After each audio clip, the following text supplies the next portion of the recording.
Premier লিগে আবার final match হয় নাকি? কিন্তু ঘটনা এমন দাঁড়িয়েছে যে ম্যানচেস্টার সিটি ভার্সেস আর্সেনালের ম্যাচটাই এখন প্রিমিয়ার লিগের ফাইনাল। ৩৮ ম্যাচ শেষে কে জিতবে শিরোপা তার নিষ্পত্তি হয়তো আজ রাতেই হয়ে যেতে পারে। ম্যানচেস্টার সিটি যদি আর্সেনালকে হারায় অথবা আর্সেনাল যদি ম্যানচেস্টার সিটিকে হারিয়ে দেয়।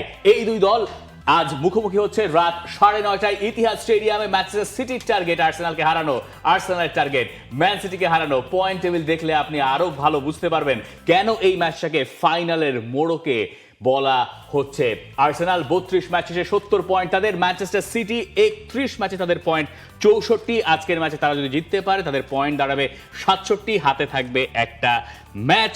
এবং তারপরে যদি ম্যানচেস্টার সিটি একটানা সব ম্যাচ জিতে যায় তাহলে ম্যানচেস্টার সিটি গোল ব্যবধানে এগিয়ে থেকে, যদি ওপাশ দিয়ে আর্সেনাল বাকি ম্যাচ জেতে তবুও গোল ব্যবধানে হয়তো সেখানে নিষ্পত্তি হতে পারে প্রিমিয়ার লিগের টাইটেল রেসটার। এক পাশে পেপ গুয়ার্দিওলা, অন্য পাশে মিকেল আর্তেতা, একজন গুরু একজন শিষ্য। প্রিমিয়ার লিগের টাইটেলের নিষ্পত্তি আজ রাতেই সেটা ধরেই রাখতে পারে সবাই। কারণ হচ্ছে আজকের ম্যাচটা শেষ হওয়ার পর এক টিমের হাতে ম্যাচ বাকি থাকবে হচ্ছে আপনার 5টা, এক টিমের হাতে বাকি থাকবে 6টা। এর মধ্যে অনেক যদি এবং কিন্তুর হিসেব নিকেশ আছে। কিন্তু যখন প্রিমিয়ার লিগের টপ 2টা দল একে অপরের এগেনস্টে এরকম বিজনেস এন্ডে মুখোমুখি হয় এবং তাদের ক্লোজ পয়েন্টের ডিফারেন্স যদি এত কম থাকে, তখন হচ্ছে এই ম্যাচটাকে ধরে নিতে হবে পুরো সিজনের আসলে ডিসাইসিভ ম্যাচ। যেই ডিসাইসিভ ম্যাচের আগে Manchester City they are flying, Arsenal মানে তারা ডুবছে। আপনি সব কিছু যদি বিবেচনা করেন, সুতরাং আর্সেনালের জন্য পুরো সিজন ভালো খেলার পর আপনি যদি এখানে এসে তালগোল পাকিয়ে ফেলেন, যেই জিনিসটা হয়েছিল 2022-23 সিজনে, আর্সেনাল পয়েন্ট টেবিলের টপে ছিল এই 32তম রাউন্ড পর্যন্ত, কিন্তু শেষে যেয়ে তাদের ধরাটা খেতেই হয়েছিল। এরকম একটা শঙ্কায় মিকেল আর্তেতার দল, তারা কিন্তু আজকেও থাকছে। সব ম্যাচ মিলিয়ে শেষ 5টা কম্পিটিটিভ ম্যাচে আর্সেনাল জিতেছে কেবলমাত্র একটা ম্যাচ, সবশেষ বোর্নমাউথের এগেনস্টেও প্রিমিয়ার লিগের ম্যাচে তাদের পয়েন্ট হারাতে হয়েছে। ডেভিড রায়ার এই দলে ইনজুরি প্রবলেমও রয়েছে, মিকেল আর্তেতাকে সেগুলো ডিল করতে হচ্ছে। সুতরাং তার উপর যে চাপ, এর সাথে ম্যাচ ফ্যাক্ট, সবকিছুই আর্সেনালকে কিছুটা হলেও চাপটা আরো বেশি বাড়িয়ে দিচ্ছে। ঘরের মাঠে আর্সেনালের বিপক্ষে শেষ 10 ম্যাচ অপরাজিত ম্যানচেস্টার সিটি, 7 জয় আর 3 ড্র। এই মাঠে আর্সেনাল প্রিমিয়ার লিগের কোনো ম্যাচে সবশেষ জিতে গেছে 2015 সালে। পুরো গল্পটাই পাল্টাতে হবে 11 বছর মিকেল আর্তেতার দলের। ওই সময় আর্সেনালে কোচ ছিলেন দ্য গ্রেট আর্সেন ওয়েঙ্গার। ম্যানচেস্টার সিটির বিপক্ষে 5 ম্যাচে অপরাজিত আর্সেনাল, এর আগে টানা 12 ম্যাচ হেরেছে গানার্স। আবার মিকেল আর্তেতার অধীনেই দেখুন আর্সেনাল কি করে ম্যানচেস্টার সিটিকে টপকে যাওয়া শুরু করেছে বা তাদের সঙ্গে চোখে চোখ রেখে লড়ছে। ঘরের মাঠে শেষ 14 ম্যাচ অপরাজিত ম্যানচেস্টার সিটি। মৌসুমের প্রথম ম্যাচে সিটি হেরেছিল টটেনহ্যামের কাছে, এরপর থেকে ইতিহাদে 14 ম্যাচের 12টাতেই অন্তত পক্ষে 2টা করে গোল পেপ গুয়ার্দিওলার দল করেছে। মৌসুমের শেষ ভাগে লিগ লিডারদের বিপক্ষে গত 14 বছরে এটাই ম্যানচেস্টার সিটির সবচেয়ে শেষ দিকের ফিক্সচার। ম্যাচ ডে 33-এ মুখোমুখি সিটি এবং আর্সেনাল। 2012-তে তখনকার লিডার ম্যানচেস্টার ইউনাইটেডের সঙ্গে সিটি খেলেছিল ম্যাচ ডে 36-এ। সেই ম্যাচ জিতেছিল সিটি। পরে গিয়ে মনে থাকার কথা অনেকেরই সেই মুহূর্ত, আগুয়েরো। তারপরে ম্যানচেস্টার সিটি প্রিমিয়ার লিগের টাইটেলটা জিতে নিয়েছিল। এইবারও ওই একই রকম মুহূর্তের অবতারণা ঘটতে পারে সিজনের শেষ ম্যাচটাতে, অর্থাৎ 38তম ম্যাচে গিয়ে। পেপ গুয়ার্দিওলার দল যে কামব্যাকটা করেছে এবং এপ্রিল মাস তার জন্য বরাবরই পয়া। এই এর্লিং হল্যান্ডের কথা বলেন, বের্নার্ডো সিলভা চলে যাচ্ছেন, তার আগে তিনি একটা শিরোপা জিততে চাইবেন, অথবা রায়ান চেরকির কথা আলাদা করে আমাদের বলা প্রয়োজন রয়েছে। সবাই এই মুহূর্তে একটা ভয়ঙ্কর রূপ কেমন যেন ধারণ করছেন, যেটা পেপ গুয়ার্দিওলার দলের ভেতরে এই এপ্রিল মাস এলে পরে দেখা যায়। এবং এই সিজনের বিজনেস এন্ডের কথা আপনি বলছিলেন, বিজনেস এন্ডের সবচেয়ে সফল কোচের নাম পেপ গুয়ার্দিওলা, এবং রিসেন্ট পারফরমেন্সের ভিত্তিতে সবচেয়ে ব্যর্থ কোচদের তালিকায় সম্ভবত সেখানে মিকেল আর্তেতা থাকতে পারেন। এই হচ্ছে ম্যানচেস্টার সিটির গত 4 বছরে বা 4 মৌসুমে লিগের শেষ 10 ম্যাচের ফল। 21-22 মৌসুমে তারা 10 ম্যাচের ভেতরে 7টা জিতেছে, 3টায় তারা ড্র করেছে, হারে নাই একটাও। 22-23-এ 9-1, 23-24-এ 8-1, 24-25-এ যেবার তারা লিগ শিরোপা যেতেও নাই সেইবারও 7-3, আর সব মিলে 31 ম্যাচে 8টা তাদের ড্র, একটা মোটে হার আছে, তাও 23-24 মৌসুমে। সব মিলিয়ে এই জিনিস যেটা হচ্ছে যে আপনি যদি খেয়াল করে থাকেন 2022-23 সিজনে শেষবার নিজেদের ঘরের মাঠে লিভারপুলের এগেইনস্টে তারা এপ্রিল মে উইন্ডোতে আসলে হেরেছিল। এছাড়া তাদের ওই এপ্রিল মেতে পেপ গার্দিওলার কোনো হার নেই। আমরা লাস্ট শোতে যখন হচ্ছে আর্সেনাল বোর্নমাউথের কাছে হেরে গিয়েছিল তখনই আমরা একটা কার্ড দেখিয়ে দিয়েছিলাম সফল এবং ব্যর্থতার নিরিখে এপ্রিল এবং মে মাসের হিসেবটা। এই জায়গাটায় ম্যানচেস্টার সিটি দেখেন প্রিমিয়ার লিগেও হচ্ছে লাস্ট 9 ম্যাচে তারা আনবিটেন। মানে যখন আর্সেনালের সুযোগ ছিল হচ্ছে যে আপনার ম্যানচেস্টার সিটির সাথে ক্লোজ আপ করে ফেলার, তখন আর্সেনাল একদিকে পয়েন্ট হারিয়েছে, ড্র তারা করেছে, বোর্নমাউথের এগেইনস্টে তারা হেরেছে, অন্যদিকে ম্যানচেস্টার সিটি ওই জায়গাটা আসলে পিক করেছে। এখন আর্সেনালের আপনার যেই কাজটা করতে হবে ওই যে বোটল আপ, এই জিনিসটাকে যদি তারা বন্ধ করতে চায় আজকের ম্যাচটাকেই তাদের টার্গেট করতে হবে। ধরেন গুরু শিষ্যের লড়াই বলছেন, আর্তেতা যে পেপ গার্দিওলার এগেইনস্টে জিতে না জিনিসটা কিন্তু এমনও না। হ্যাঁ, রেকর্ডের হিসাবে হয়তো সেই হিসাবটা একটু কম, মাত্র 4টা ম্যাচ পেপ গার্দিওলাকে হারাতে পেরেছিলেন মিকেল আর্তেতা। বাকি সবগুলো ম্যাচের যদি আপনি হিসাব করেন 9টা জয় পেপ গার্দিওলা মিকেল আর্তেতার এগেইনস্টে পেয়েছে। এই বছরও আমরা দেখেছি সেখানে একটা জয়ের রেকর্ড রয়েছে কাপ টুর্নামেন্টে, সেখানেও আর্সেনালকে চোখ করে দিয়েছে পেপ গার্দিওলার ম্যানচেস্টার সিটি। মানে আর্সেনালের দুর্দশার সূচনা তো ওইখান থেকেই, যেই ম্যাচটায় এই দুই দল ওয়েম্বলি স্টেডিয়ামে মুখোমুখি ইন্টারন্যাশনাল ব্রেকের ঠিক আগে ফাইনালে, যে ফাইনালে নিকো ওরাইলির 2 গোলে ম্যানচেস্টার সিটি আর্সেনালকে টপকে গেল, তখন থেকেই লোকে বলা বলে শুরু করলেন যে আর্সেনালকে আসলে কাজের সময় পারে না নাকি। এরপরে ভালো যে মিকেল আর্তেতা একটা ইন্টারন্যাশনাল ব্রেক পেয়েছিলেন 2 সপ্তাহের, ইন্টারন্যাশনাল ব্রেক থেকে ফিরলেন, কিন্তু প্রিমিয়ার লিগে আমরা সেই আর্সেনালকে দেখতে পেলাম কি? আর্সেনাল এরপরে গিয়ে বোর্নমাউথের কাছে হারলো এবং খুব বাজেভাবেই হারলো। যে হারের পরে মিকেল আর্তেতা আরো একবার ইনভাইট করে রাখলেন পেপ গার্দিওলাকে যে তুমি আসো সমীকরণে। তবুও কাজ বাকি ছিল পেপ গার্দিওলার দলের। ম্যান সিটির চেলসিকে হারাতে হতো, চেলসির বিপক্ষে তারা ফার্স্ট হাফে গোললেস ছিল, এরপরে তারা গিয়ে গোল করলো এবং ম্যানচেস্টার সিটি জানান দিল। অনেকে বললেন যে পেপ গার্দিওলা স্মেলিং ব্লাড, এবং অবস্থাটা অনেকটা সেরকমই হয়েছে। গার্দিওলা এই ম্যাচটাকে ফাইনাল বলছেন, মানে আমরা যে শুরুতে বললাম যে প্রিমিয়ার লিগে ফাইনাল হয় না, আমরা বলছি ফাইনাল, এটা যে আমরা বলছি তাও না, পেপ গার্দিওলা বলছেন এটা ফাইনাল ম্যাচ, এবং তিনি বিশ্বাস করেন যে এই ম্যাচ জিতলে তার দল শিরোপার দৌড়ে আছে। 6 পয়েন্টের ব্যবধান কিন্তু কম নয়, আমাদের কাছে যেহেতু সুযোগ আছে কমানোর, সেটা করতেই হবে। আর্সেনাল শুরু থেকেই টেবিলের শীর্ষে, এটা ভালো যে আমরা এখনো তাদের চ্যালেঞ্জ দিচ্ছি। এমন প্রতিপক্ষকে হারাতে হলে টপ লেভেলের পারফরমেন্স করা ছাড়া আর কোনো উপায় নাই। গার্দিওলা বলছেন যদি আমরা এই ম্যাচে হারাতে না পারি ম্যানচেস্টার সিটির হয়ে আর্সেনালকে, তাহলে title race is done and dusted. এছাড়া তো আপনার হাতে কোনো উপায় নাই। এই ম্যাচ হারাতে না পারলে পয়েন্টের ডিফারেন্স হয়ে যাবে আপনার আবার 9। আর্সেনালের থেকে একটা ম্যাচ কম খেলা ম্যানচেস্টার সিটি, সেটা জিতলো, আপনি 6 পয়েন্টের ডিফারেন্স হাতে থাকা আর্সেনালের 5 ম্যাচের মধ্যে কাভার আপ করাটা অনেকটা টাফ হয়ে যাবে ম্যানচেস্টার সিটির জন্য। কিন্তু এটা আর্সেনালকে যেমন তিনি সমীহ করছেন, তিনি জানেন তার টিমের প্লেয়ারদেরকেও, তার টিমের প্লেয়াররা যে হচ্ছে আপনার এখন ওই কনফিডেন্সটা বা ওই যে মানে শিরোপার গন্ধটা আর্সেনালের কাছে যেমন আছে, ম্যানচেস্টার সিটি হয়তো তাদের থেকে কয়েক গজ দূরে, কিন্তু সেই সুবাতাসটা তারাও পাচ্ছে। এই দুই দলের মধ্যে যখন এরকম একটা সিচুয়েশনে খেলা পড়বে, আপনি এই ধরনের ম্যাচে হয়তো প্রেডিকশনের হিসেবেও কাউকে এগিয়ে রাখতে পারবেন না, কাউকে পিছিয়ে রাখতে পারবেন না। প্রেডিকশনের হিসেবে তো কাউকে এগিয়ে রাখা যায় আমার মনে হয়, মানে আমি যদি ধরে নেই হ্যাঁ, কেন মানে কাকে এগিয়ে রাখবে, কাকে এগিয়ে রাখবো, এটা শেষের অংশে গিয়ে প্রেডিকশনটা আমরা ঝুলিয়ে রাখবো। এখানে যদি বলে দেই তাহলে তো টেনে মানুষ দেখে ফেলবে না, আর মাঝখানে দিয়ে দিলে তো লাভ নেই। প্রেডিকশন শেষে রাখছি। মিকেল আর্তেতা তো ড্র হইলেও হয়, এবং আমি বিশ্বাস করি যে draw is a fair result আর্সেনালের জন্য।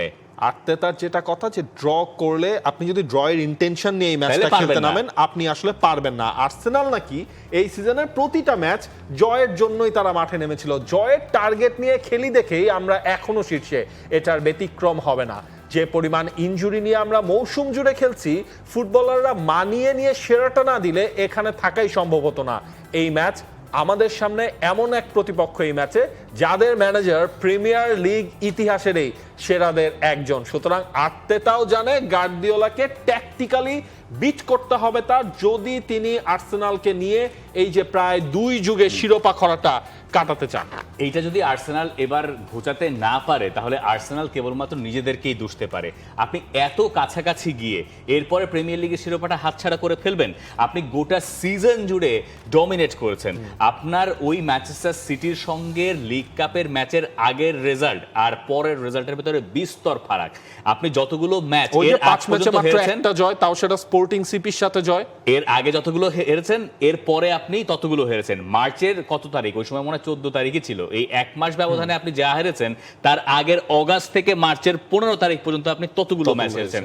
তার মানে আপনি শেষের দিকে গিয়ে আরো একবার নুয়ে পড়ার সেই বদভ্যাসে পড়ে গেছেন। আপনাকে সেই দুষ্টচক্র থেকে বেরোতে হবে। দুষ্টচক্র থেকে বেরোবেন আপনি কি করে? আপনি যদি জয়ের টার্গেট না করেন, তাহলে আপনি ওই ম্যাচে নিদেন পক্ষে ড্র পাবেন না। কিন্তু ম্যানচেস্টার সিটির এখন যা অবস্থা, আর আর্সেনালের সবশেষ ম্যাচে আমরা যা দেখেছি, চ্যাম্পিয়ন্স লিগের ম্যাচের কথা বলি, স্পোর্টিং সিপির সঙ্গে তাদের যে খেলার ধরন, তাতে মনে হচ্ছে যে তাদের আত্মবিশ্বাসে একটা ঘাটতি পড়েছে আসল সময় এসে। তাতে ইনজুরির কিছু ব্যাপার স্যাপার আছে, মানে বুকায়ো সাকা ফাকা মানে যারা নাই, এটার একটা প্রভাব হয়তো আছে। কিন্তু আর্সেনাল যে দলটা অগাস্ট থেকে মার্চ পর্যন্ত ডমিনেট করতে পারে, তাদের এইভাবে নুয়ে পড়াটা আর্সেনাল বাদে আমরা কারো কাছ থেকে রিসেন্ট টাইমসে প্রিমিয়ার লিগে অন্তত পক্ষে দেখি নাই। 22-23-এ একই গল্প, 23-24-এ একই গল্প, এবং ওই গল্প যদি আরো একটা বছর বেড়ে যায়, তাহলে মিকেল আর্তেতা এবং আর্সেনালের এই প্রজেক্টটা প্রশ্নের মুখোমুখি হতে পারে। আবার ধরেন আর্সেনাল আজকের ম্যাচে ড্র করলো, কথার কথা, এবং তখন আমরা বললাম যে না, আমাদের যে ব্যবধান ছিল সেটা আগের মতোই আছে, ম্যান সিটির হাতে একটা ম্যাচ এক্সট্রা বেশি আছে। তারপরও তো আর্সেনাল ফেভারিট এই টাইটেল রেসে, আর্সেনাল এখনো এই টাইটেল রেসে ফেভারিট আমার কাছে মনে হয়। এবং তখন আপনি বলবেন আর্সেনাল তো চ্যাম্পিয়ন্স লিগের সেমিফাইনালে উঠেছে, আতলেতিকোকে তারা টপকে যেতে পারে, প্রিমিয়ার লিগ শিরোপার দিকে আছে, মিকেল আর্তেতা তাহলে সাকসেসফুল। আজকের ম্যাচটা গোটা সিজন ডিফাইনিং মিকেল আর্তেতার জন্য। ইনফ্যাক্ট কেউ কেউ হয়তো এক ধাপ বেশি গিয়ে বলতে পারেন যে এইটা মিকেল আর্তেতাকে যখন নিয়োগ দিয়েছিল আর্সেনাল, তারপর থেকে তার কোচিং ক্যারিয়ার বা ম্যানেজারিয়াল ক্যারিয়ারের সবচেয়ে গুরুত্বপূর্ণ ম্যাচ। এবং এটাও যদি খেয়াল করেন যে তার কোচিং ক্যারিয়ারে ধরেন এর আগে আপনার একটা ম্যাচের কথা মনে রয়েছে, যখন ম্যানচেস্টার সিটির সাথে আর্সেনাল ম্যাচটা ড্র করেছিল, কিন্তু ওই ড্রটাই দিন শেষে ওই 22-23 সিজনের সময় তাদেরকে কিন্তু শেষ পর্যন্ত ঢুকিয়েছে। 2 পয়েন্টের ডিফারেন্সেই তো ম্যানচেস্টার সিটির কাছে যে তারা শেষ পর্যন্ত ওই সময় ব্যাপারটা একটু আলাদা ছিল কি, ম্যান সিটির এই পর্যায়ে এসে হাতে আরো বেশি ম্যাচ ছিল। এখন একটা আছে, ওইবার বোধহয় 2টা ম্যাচ বেশি ছিল। তো পেপ গার্দিওলার দল যে শেষের দিকে গিয়ে টান দেবে, এটা সবাই জানতেন। কিন্তু এই ম্যান সিটি আর ওই ম্যান সিটির ভেতরে তো তফাৎ আছে। মানে এই ম্যান সিটি যদি আজকের ম্যাচে আর্সেনালকে হারিয়েও দেয়, তাহলেও কেউ খুব জোর দিয়ে বলতে পারবেন না যে ম্যানচেস্টার সিটি বাকি সবগুলো ম্যাচ জিতবে। কিন্তু যখন একটা দল এরকম ফাইন রানে থাকে, তখন হচ্ছে ওই দলের মোমেন্টামটা অন্যরকম হয়ে যায়, তখন তাদের পক্ষে পসিবল। কিন্তু আপনি আবার একটা জিনিস খেয়াল করেন, যদি হচ্ছে আর্সেনাল এইবারও সিজন না জিততে পারে, আপনি বলছিলেন যে ম্যানচেস্টার সিটির ওই দল আর এই দলের মধ্যে ফারাক আছে, তখন হচ্ছে সবাই বলবে আর্সেনালের ওই দল আর এই দলের মধ্যে কোনো ফারাক নাই। তারা দিন শেষে পুরো জিনিসটা আসলে গুলিয়ে ফেলে, পুরো জিনিসটা নষ্ট করে ফেলে। ওটাই আর্সেনালের জন্য একটা বড় চ্যালেঞ্জ। এরকম সিচুয়েশনে, নার্ভাস সিচুয়েশনে যদি আর্সেনাল না থাকতো, আমার মনে হয় আর্সেনাল আরেকটু কনফিডেন্স নিয়ে এই ম্যাচটা খেলতে পারতো। ধরেন চ্যাম্পিয়ন্স লিগের হিসাব নিকেশ এখন আর্সেনাল অন্য পাশে ফেলে রাখবে, মাথায় ওইটা এখন রাখার সুযোগও আর্সেনালের নাই। মূল ফোকাসটা মিকেল আর্তেতার দলের এই প্রিমিয়ার লিগ, এবং প্রিমিয়ার লিগের সবচেয়ে ডিসাইসিভ ম্যাচ হতে যাচ্ছে এটাই। এই ম্যাচ আমার মনে হচ্ছে যে আপনার পেপ গার্দিওলাকে আটকাতে গেলে মিকেল আর্তেতাকে ওই স্লো অ্যান্ড স্টেডি যদি আপনি খেলতে যান, তাহলে হচ্ছে আজকে আরো গলত পাকিয়ে ফেলবে। আমার কাছে একেবারেই তাই মনে হয় যে আপনি যদি খুব সতর্ক ফুটবল খেলতে চান, আপনি যদি চিন্তা করেন যে আপনি ম্যানচেস্টার সিটিকে খুব ডিফেন্সিভ মোডে আমি ওদেরকে খেলতে দেই, আমি নিজেকে ইয়ে করব, যেহেতু আপনার ইউরোপের টপ 5 লিগে সবচেয়ে কম গোল কনসিড করার রেশিওটাও আমার ফেভারিট। আপনার সেই আত্মবিশ্বাস হয়তো আছে, কিন্তু আপনি যদি ম্যান সিটিকে ওই সুযোগটা দিয়ে দেন, ইতিহাদ স্টেডিয়ামে এই দর্শকরা কিন্তু আর্সেনালের দর্শকদের মতো নার্ভাস হয়ে যান না। তারা এই প্রিমিয়ার লিগ টাইটেল জিততে লাস্ট মোমেন্টে গোল করে চ্যাম্পিয়ন হওয়ার অবস্থায় তারা গেছেন। আমরা ম্যান সিটির সমর্থকদের অনেক সময় ঠাট্টার কারণ হিসেবে অনেককে দেখি যে ম্যান সিটির সমর্থকদের দিকে তারা আঙুল নির্দেশ করছেন, এবং তাদেরকে নিয়ে একটু তামাশা ফেসবুকে হয়, ফেসবুক, টুইটার বা যাই বলেন না কেন, এক্স হয়ে গেছে যেটা। এটার কারণ হচ্ছে ম্যান সিটির মানে সাফল্য তো এই সেদিনের হিসাব যদি করেন বড় টাইম, এক যুগের সাফল্য। তো দর্শকদের ভেতর দেখা যায় যে অনেক সময় চ্যাম্পিয়ন্স লিগের ম্যাচ গ্যালারি একটু ফাঁকা যাচ্ছে, এটা নিয়ে অনেক সময় তামাশা করে। কিন্তু প্রিমিয়ার লিগের যে নেশা, টাইটেল জেতার যে নেশা, এইটা আবার ইতিহাদে সিটি সমর্থকদের ভেতরে খুব ভালো মতো আছে। এটা আপনি কি করে বুঝবেন? ওই যে আর্সেনালের বোতল মুখে দিয়ে চেলসির সঙ্গে ম্যাচটার কথা অনেকের মনে থাকার কথা। সিটি ফ্যানরা এবং প্লেয়ার্সরা একটা অন্যরকম কনফিডেন্স লেভেল পেয়েছে গত কয়েকদিনে, যেটা আর্সেনালও তাদেরকে ফ্যাসিলিটেট করেছে। সেইটার উপর পুঁজি করে আর্সেনালের জন্য এই ম্যাচটা ক্রমেই কঠিন হয়ে যেতে পারে, যদি না আর্সেনাল খোলস ছেড়ে না খেলে। খোলস ছেড়ে খেলার মানেটা আসলে কি?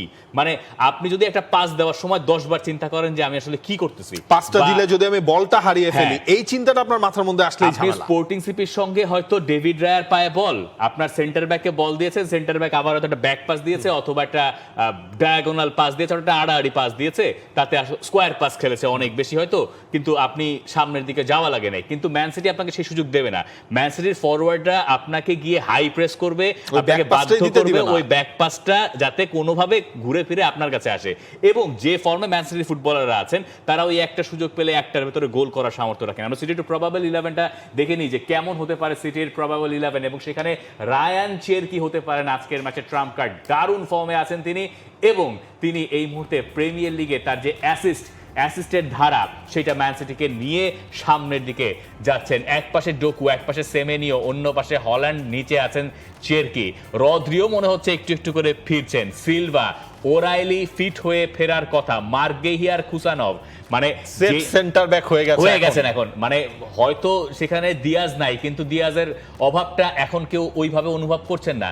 এই খুসানভ হয়তো বছর খানেক আগেও লোকজন ভাবছিলেন না যে এত তাড়াতাড়ি তিনি থিত হয়ে যাবেন। ইনফ্যাক্ট আমরা সিজনের শুরুতেই তো আমরা বলছিলাম যে মনে হচ্ছিল পেপ গার্দিওলার একটা মানে কি ব্যর্থ প্রজেক্ট হতে যাচ্ছে খুসানভ। যখন তিনি সিজনের শুরুতে, আপনার মনে আছে যে তাকে সুযোগ না বললাম, মনে আছে নাকি আপনার যে তাকে সুযোগ দেয়া হয়েছিল কিন্তু তিনি ওই ফাম্বেল করলেন, মিস করলেন, ম্যানচেস্টার সিটি গোল কনসিড করলো।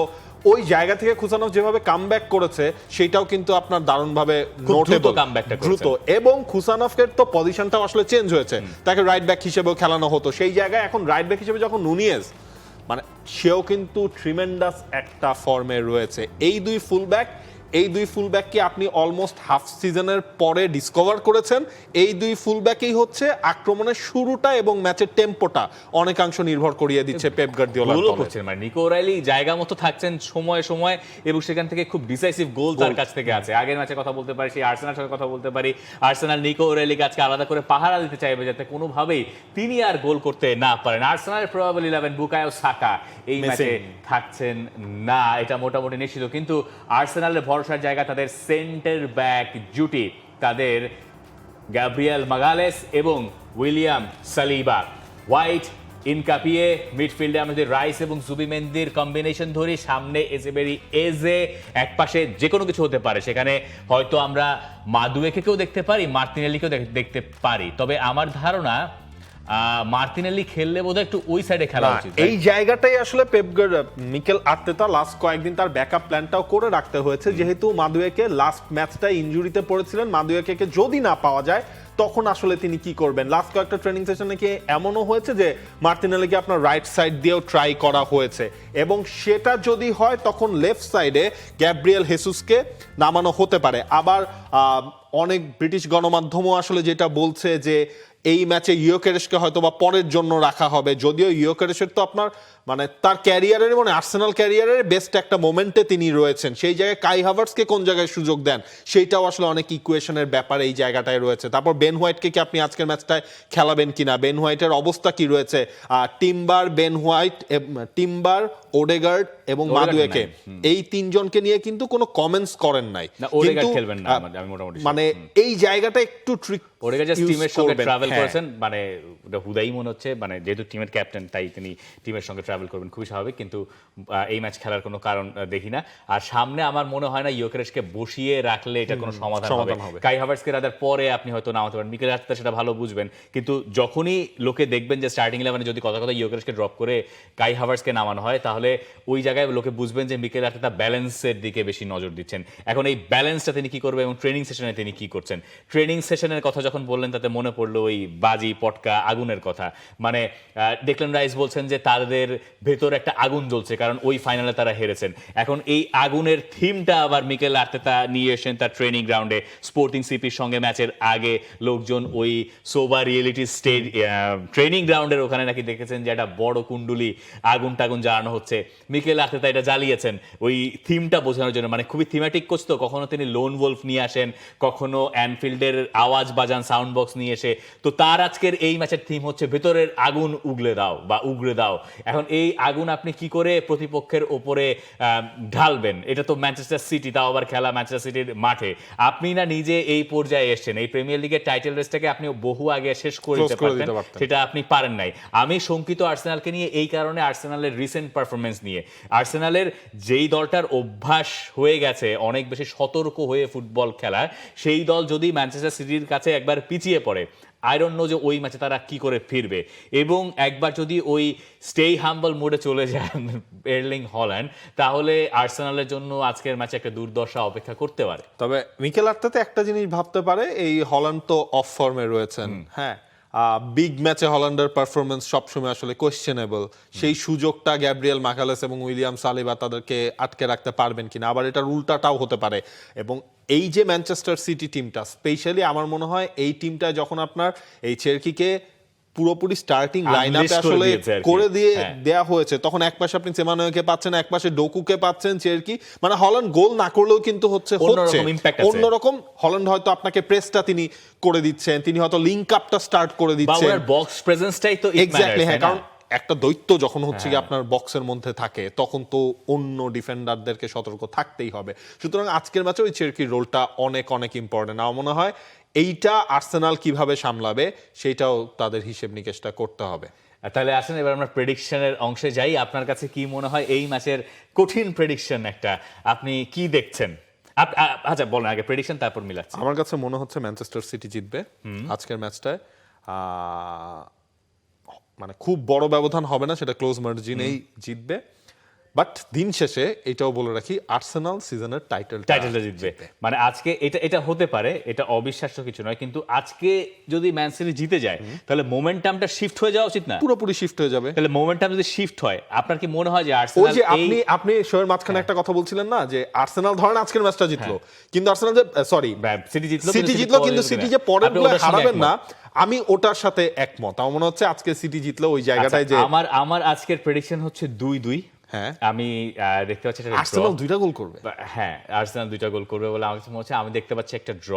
আমি যে প্রেডিকশন দিয়েছিলাম আর্সেনাল এখনো থিতু আছি আমার প্রিমিয়ার লিগে, সিজনের প্রিমিয়ার লিগের টাইটেল, এবং সেটার সঙ্গে মিলিয়ে যদিও আমার একটা মানে ভেতরের ফিলিং বলছে যে ম্যান সিটি আজকের ম্যাচে জিতে যেতে পারে, তবে জিতে যদি আজকে ম্যান সিটি যায় তাহলে ম্যান সিটি হয়তো টাইটেল জিতে যাবে। সেইটা আটকানোর জন্য মিকেল আর্তেতার দলের জন্য আজকের ম্যাচে ড্র, নিদেন পক্ষে ড্র একেবারে পেতেই হবে, নইলে এই আর্সেনালের আর কোনো উপায় আমি মানে দেখি না। এবং এই কারণে আমার কাছে মনে হয় যে 2-2 গোলে ড্রটা দরকার। কিন্তু মিকেল আর্তেতা যদি প্রেশার নিয়ে ফেলেন, ধরেন গোল খাইছে, চাপে পড়ছে, এইটা তাইলে আর্সেনালকে হেল্প করবে না। আপনি লাস্ট কয়েকটা ম্যাচে মিকেল আর্তেতার ফেশিয়াল এক্সপ্রেশনটা দেখেছেন? আমি এটা 6 মাস ধরে দেখতেছি, আপনারা তো 2-3 মাস ধরে চোখে পড়তেছে। মাস ধরে ধরেন বেশি নোটেবল। মানে আমার সামটাইমস মনে হচ্ছে আমরিমকে যেমন ম্যানচেস্টার ইউনাইটেডের লাস্ট কয়েকদিনের সিচুয়েশনে দেখা গিয়েছে, তেমন হচ্ছে। হ্যাঁ, উনি তো ধরেন হচ্ছে একটু চিন্তা করেন, ডাগ আউটের মধ্যে হাঁটেন মিকেল আর্তেতা, বা গালের মধ্যে হাত দিয়ে থাকেন, ইটস ভেরি নর্মাল। বাট চেহারা চোখে মুখে লাস্ট কয়েক ম্যাচের মধ্যে, স্পেশালি আপনার ওই চ্যাম্পিয়ন্স লিগের 2টা ম্যাচেও, বোর্নমাউথের সাথে ম্যাচেও ওই একটা ছাপ দেখতে পাচ্ছি। মানে মনের ভয় যদি আর্সেনাল আজকে জয় করতে পারে তাইলে তারা জিতবে। আর্সেনালের আরেকটা সমস্যা আছে, সমস্যাটা হচ্ছে যে ধরেন এই যে চাপের কথা বললেন না, মানে মিকেল আর্তেতা আবার প্রেস কনফারেন্সে এসেছেন, এসে তিনি খুব ঠান্ডা মাথায় কথা বলেছেন। আমি প্রেস কনফারেন্সে দেখছিলাম, হেসে হেসে প্রশ্নগুলোর উত্তর দিচ্ছেন, প্রশ্নগুলোর খুব মজার মজার উত্তরও কখনো কখনো দিচ্ছেন। তাকে বলা হচ্ছে আপনি কি প্রেসারে আছেন, তখন তিনি বলছেন আমি প্রিভিলেজড ফিল করছি। আবার জিজ্ঞেস করছেন যে তাহলে প্রিভিলেজড কে বেশি ফিল করছে, পেপ গার্দিওলা নাকি আপনি? তখন বলছেন তা তো আমি জানি না, প্রেসার ফিল করছি এটা আমি জানি, আমি প্রিভিলেজ ফিল করছি। এখন এইটাকে শুধুমাত্র প্রিভিলেজ হিসেবে না দেখে এইবারই আর্সেনালকে এই কাজটা সেরে দিতে হবে, নইলে আর্সেনাল আবার পিছিয়ে যাবে অনেকদিন। এই ব্যাপারটা আমার মনে হয় আর্সেনাল খুব ভালো মতো বোঝে, এবং এই কারণে আর্সেনাল সর্বোচ্চ চেষ্টা করবে। ডেকল্যান রাইস আর জুবিমেন্দি, মাগালেস আর সালিবা, এরা নিজেদের সর্বোচ্চ চেষ্টা করে ম্যান সিটিকে তারা আটকে রাখার চেষ্টা করবে, নিদেন পক্ষে একটা ড্র নিয়ে মাঠ ছাড়বে বলে আমার কাছে মনে হয়। যদিও অনেকের মনে হতে পারে যে ম্যানচেস্টার সিটি এই ম্যাচটা জিতে যাবে। আপনার কাছে জানতে চাই প্রেডিকশন কি, সেই প্রেডিকশন কমেন্ট সেকশনে আপনি করতে পারেন। For more updates, subscribe to our YouTube channel and click on the bell icon. Follow us on Facebook and Instagram. Download T-Sports app to enjoy exciting games and highlights. Visit tsports.com.